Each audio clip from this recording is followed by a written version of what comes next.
মানে সরকারের এখন আমরা যদি বলি উল্টা, যদি আমি বলি যে বিদেশি শক্তির মানে দোষর তো আপনি, তাহলে আপনি ওই করিডোর দেন কেন?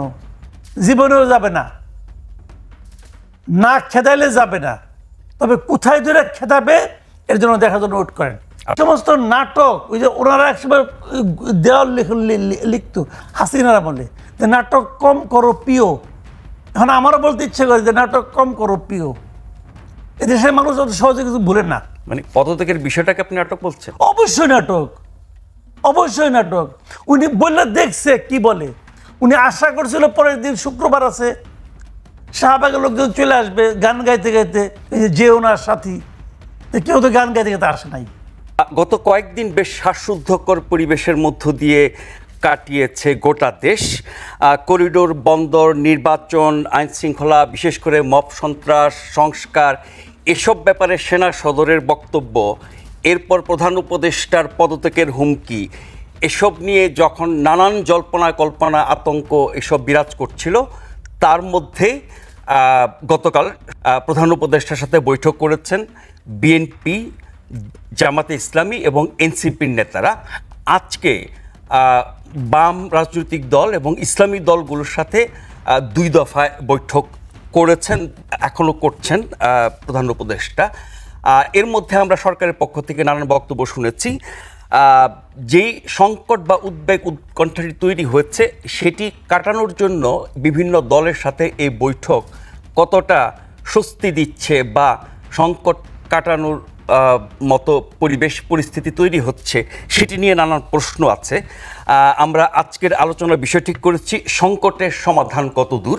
এ নিয়ে আলোচনার জন্য আমাদের স্টুডিওতে আছেন বিএনপির স্বনির্ভর বিষয়ক সম্পাদক এবং সাবেক সংসদ সদস্য নীলুফার চৌধুরী মনি। মনি আপা, আপনাকে স্বাগত জানাচ্ছি।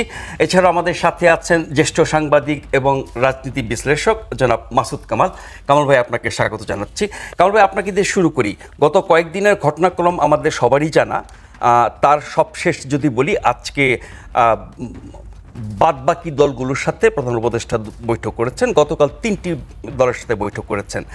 সংকট কি কাটছে বা সংকট সমাধানের বা যে অস্থিরতা, অনিশ্চয়তা, ভয়, ভীতি, আশঙ্কা, কি হবে কি হচ্ছে, নানান জল্পনা কল্পনা, সেই পরিস্থিতি থেকে আমরা উত্তরণ ঘটাতে পারছি এই ধারাবাহিক সংলাপের মাধ্যমে? এটা এখনই বোঝা যাচ্ছে না। এটা হয়তো কারণ সরকার যে তারা বিভিন্ন পলিটিক্যাল পার্টির সঙ্গে কথা বলছে, পলিটিক্যাল পার্টিগুলো যার যার বক্তব্য জানিয়ে এসেছে। এখন সরকারের কি বক্তব্য সেটা জানার আগ পর্যন্ত বোঝা যাবে না যে পরিস্থিতি অথবা আপনি যেটাকে সংকট বলছেন সেটা সহজ হচ্ছে কি হচ্ছে না।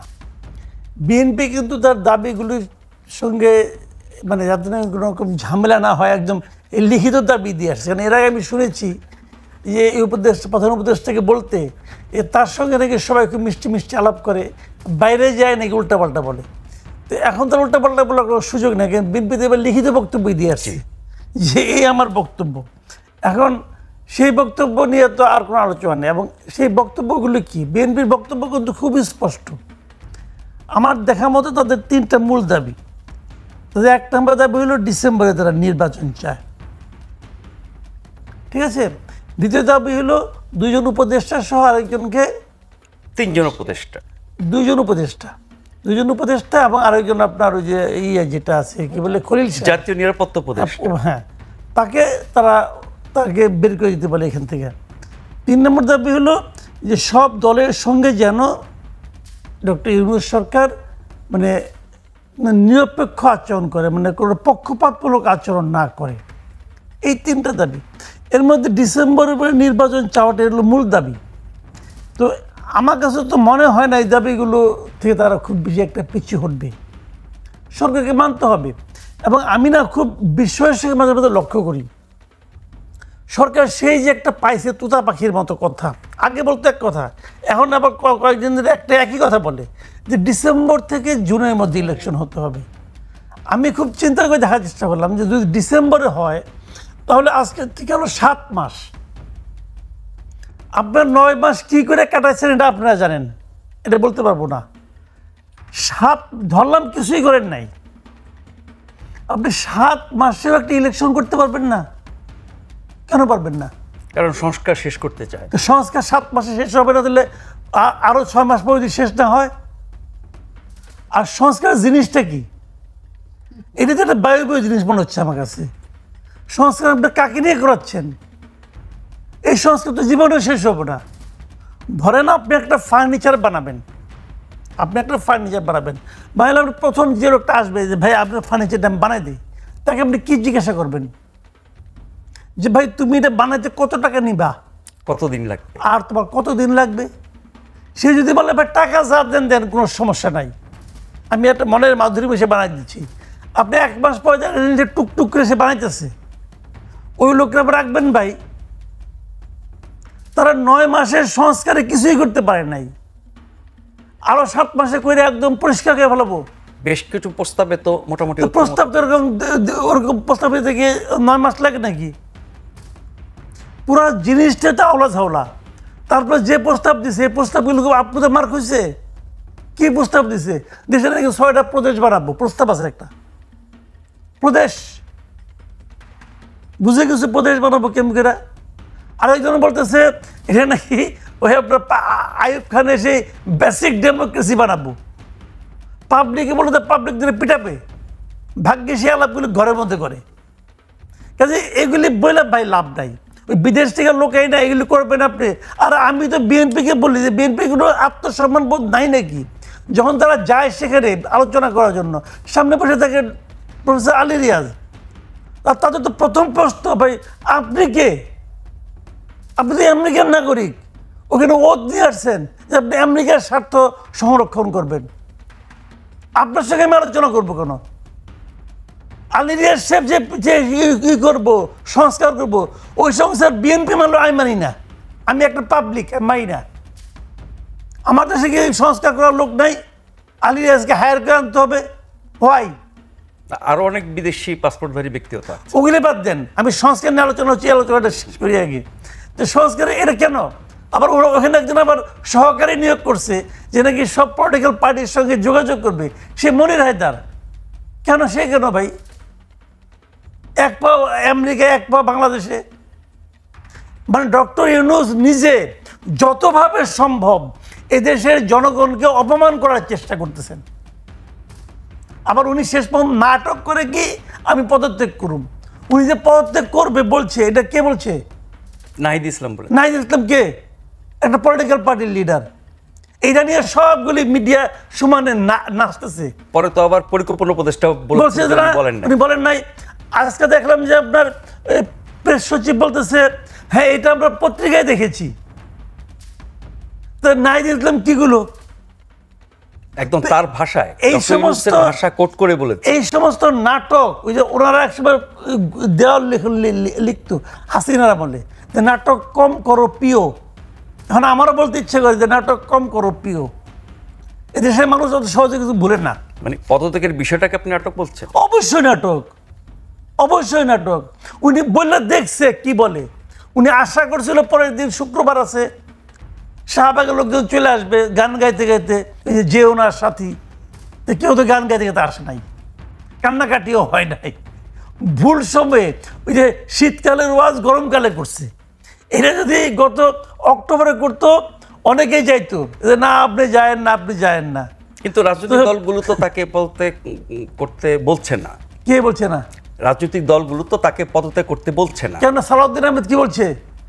বলেছেন উনি যদি ব্যক্তিগত কারণে করেন তাহলে জাতি বিকল্প খুঁজে নেবে। হ্যাঁ, বিকল্পদের কি অর্থ কি?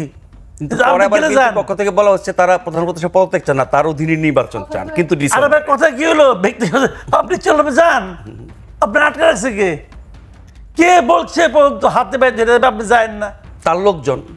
তার লোকজন তো বলবেই, জীবনেও যাবে না, না খেদাইলে যাবে না। তবে কোথায় ধরে খেদাবে এর জন্য দেখার জন্য ওয়েট করেন। আপনি যেটি বলছেন যে পদত্যাগের কথা বলার পরে আশা করা হয়েছিল যে শাহবাগের লোকজন জড়ো হবে, কিন্তু গত কয়েকদিনের মধ্যে একটি বিবৃতি নিশ্চয়ই আপনি খেয়াল করেছেন, প্রধান উপদেষ্টার দপ্তর থেকে, প্রেস উইং থেকে পাঠানো হয়েছে। সেখানে বলা হয়েছে যে দায়িত্ব পালন যদি কঠিন করা হয়, বাধা বিপত্তি আসে, তাহলে জনগণকে সাথে নিয়ে মোকাবেলা করবে। এই ধরনের বক্তব্য আমরা মানে মাঠে ঘাটে রাজনীতিবিদদের মুখে শুনি। সরকারের এরকম বিবৃতি কি তাৎপর্য বহন করে? এটা হলো কি জানেন, তারা পুরনো রাস্তায় হাঁটতেছে। এই বিবৃতিতে আরেকটা কথা বলছে, যদি এরকম বাধাগ্রস্ত হয়, যদি তারা যদি মানে আপনার ওই ফ্যাসিস্ট সরকারের সহজ দোসররা এবং বিদেশি মানে শক্তির যারা নাকি এখানে যারা নাকি দোসর আছে, তারা যদি প্রতিবন্ধকতা তৈরি করে, তাহলে তারা জনগণের সামনে সব সত্য প্রকাশ করে জনগণকে সব জানাবে। এই তো বলছে। তার মানে এই যে সেই বিদেশি শক্তিগুলো কারা, কোন দেশে? আমি এটাই বলছি আপনাকে, এই কথাটাই জানেন, আওয়ামী লীগ শুনতে শুনতে আমাদের কান পয়সা গেছে ভাই। কিছু বললেই বলে কি, ওখানে ওই সময় একটা ন্যারেটিভ ছিল, এটা কি ট্যাগ করে দেওয়া হতো যে স্বাধীনতার চেতনার বিরোধীরা, হ্যাঁ, জামাত শিবিরের অগ্নি সন্ত্রাসীরা, জামাত শিবির তো বিএনপি জামাতের অগ্নি সন্ত্রাসীরা, আগুন সন্ত্রাসীরা, এইগুলি এই সমস্ত ট্যাগিং শুনতে শুনতে ভাই আমাদের কান পুষে গেছে। এখন তারা ওই ট্যাগিং আবার শুরু করছে, যে যাদের কাজ তাদের অপছন্দ হবে তারাই হলো গিয়া পরাজিত শক্তির দোসর, তারাই হলো বিদেশি শক্তির এখানকার চামচা। এগুলো ওনাদের ন্যারেটিভ আর কি। এইটা বলে কি হয় ভাই, আপনি আপনার কাজটা করেন না, আর জনগণকে নিয়ে আপনার জনগণকে সব জানাই দেবেন। এখন জানান না কেন? এখনই জানান যে কে পরাজিত শক্তির দোসর বলেন। এই ন্যারেটিভ দিয়ে ওইটার সঙ্গে পার্থক্য হলো, আগের ন্যারেটিভ দিয়ে জেলে ঢুকাইতো, আর এখন ওইগুলি বইলে ওই ট্যাগ লাগিয়ে নিয়ে মব করে, মব ভায়োলেন্স করে, মব লিঞ্চিং করে। ডিফারেন্স হলো এইটুকু, আর কোনো ডিফারেন্স নাই। আগে কয়েকদিন জেলে থাকলো, জানের ভয় ছিল না, এখন জানের ভয় আছে। এইটুকু ডিফারেন্স। এইগুলি বলে ভাই লাভ নেই। আপনি বলেন না, আপনি বলতে না করছে কারা? আপনাকে এটা লুকিয়ে রাখতে কে বলছে বলেন? মানে সরকারের এখন আমরা যদি বলি, উল্টা যদি আমি বলি যে বিদেশি শক্তির মানে দোসর তো আপনি, তাহলে আপনি ওই করিডোর দেন কেন? ওই করিডোর আমার বাংলাদেশে কি লাভ হবো? কোন বিদেশি শক্তি? যারা হইতে পারে আমেরিকার বিদেশি শক্তি, এখানে আমেরিকার লাভ। এটা বোঝাই যাচ্ছে না, এটা কে না বুঝে? কারণ ওইটা বলাতে তো মন খারাপ হয়ে গেছে। ওটা যখন আর্মির থেকে বলা হয়েছে তোর খুব মন খারাপ হয়ে গেছে, তারপরে শুরু হয়েছে এই সমস্ত নাটক।